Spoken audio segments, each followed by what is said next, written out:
As a woman on a mission to build bridges between cultures, I think today is a good one to consider how we can each spread our wings, grow internationally, and craft our own intercultural stories.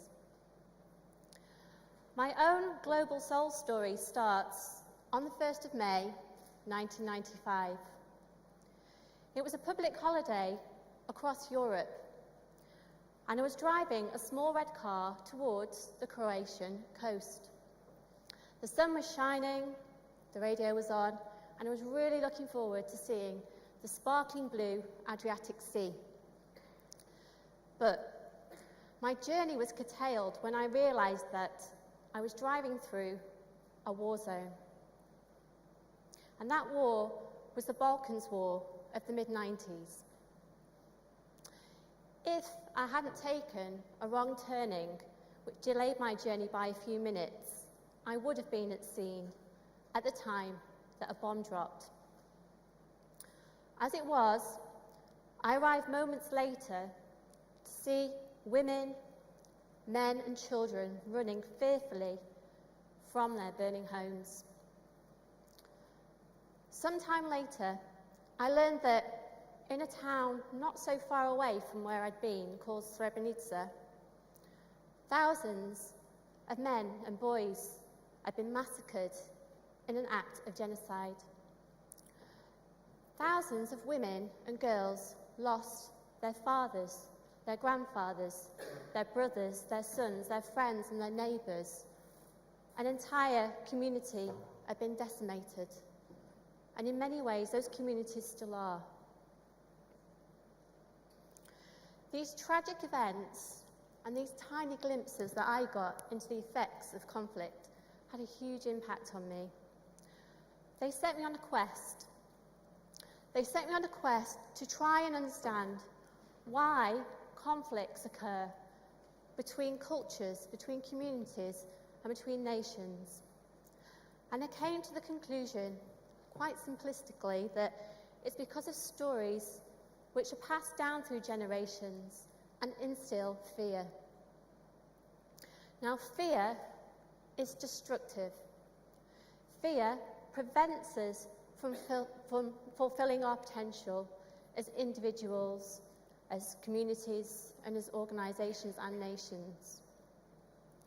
And we've experienced tragedy much closer to home recently in our own cities, in London and in Manchester. And it brings such matters to the fore of our minds. But let's not look back in anger. As the Oasis song goes, don't look back in anger. Don't look back in anger, but instead let's consider our own roles in allaying fear, building trust, and intercultural understanding. I see things through many lenses, having worked in more than 30 countries and lived abroad too, in developing and developed nations, in peaceful and prosperous countries, and also some challenging conflict zones. I'm a northern woman with a global soul, and I think it's important that each of us consider our own roles in leaving a legacy of prosperity and peace. But how should we do this?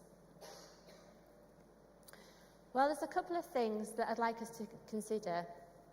The first of these is dialogue. And for dialogue, we need languages, and it's easy to assume that everybody speaks English.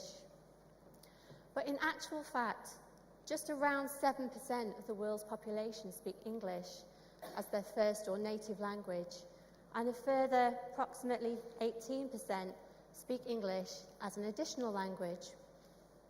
And English is actually a difficult language to learn to speak well. So let's not take for granted all our speakers around the world of English as an additional language, because they are our communication angels.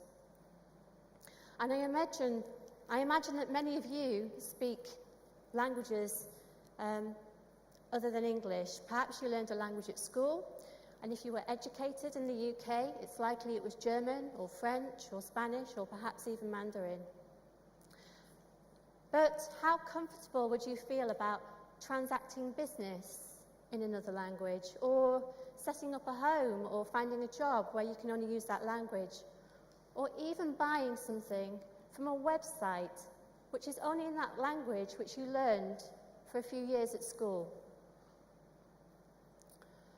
And so I ask you to think differently about languages.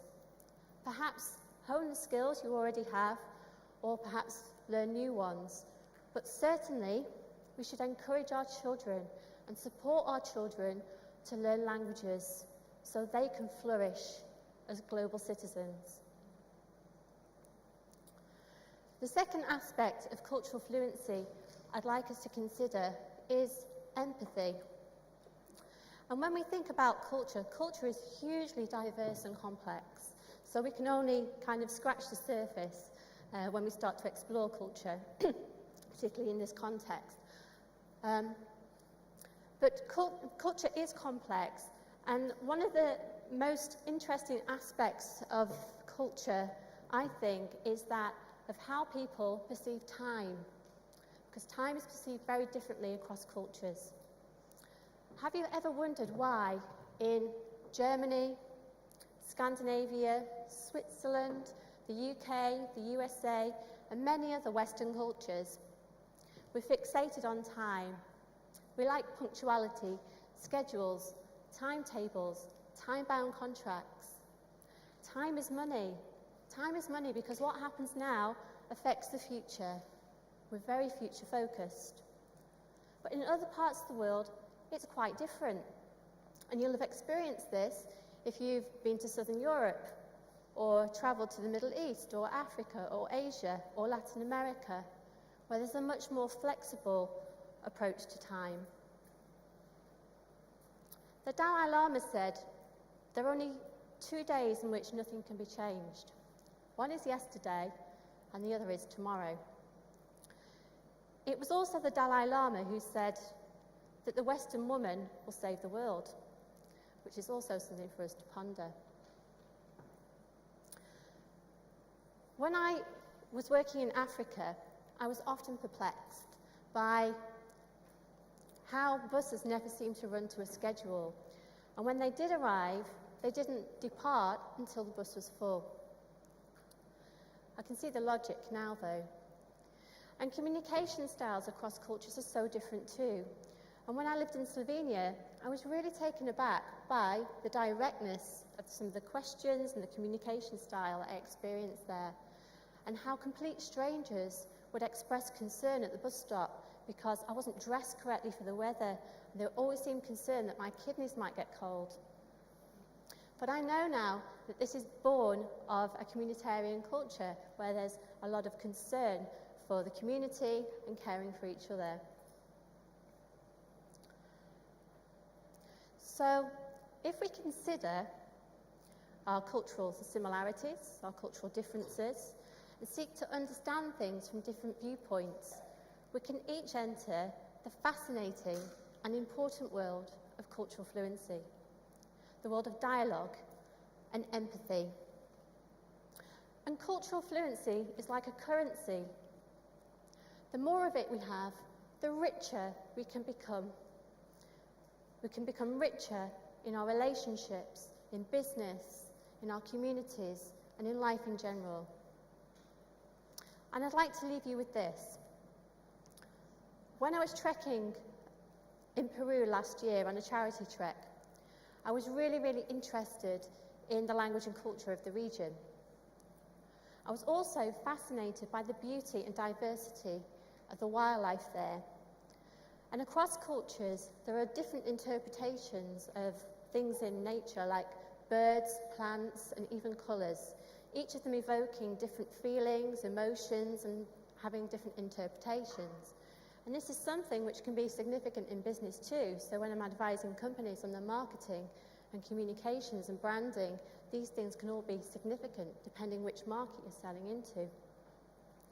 But it's the gorgeous hummingbird which comes to mind today.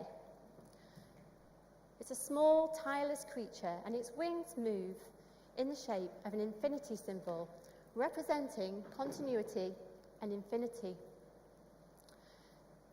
Despite being a small creature, it can travel far, up to 2,000 miles, to reach its destination, reminding us to be persistent in the pursuit of our own dreams and goals. And so I ask you to consider developing your cultural knowledge and spreading your own wings.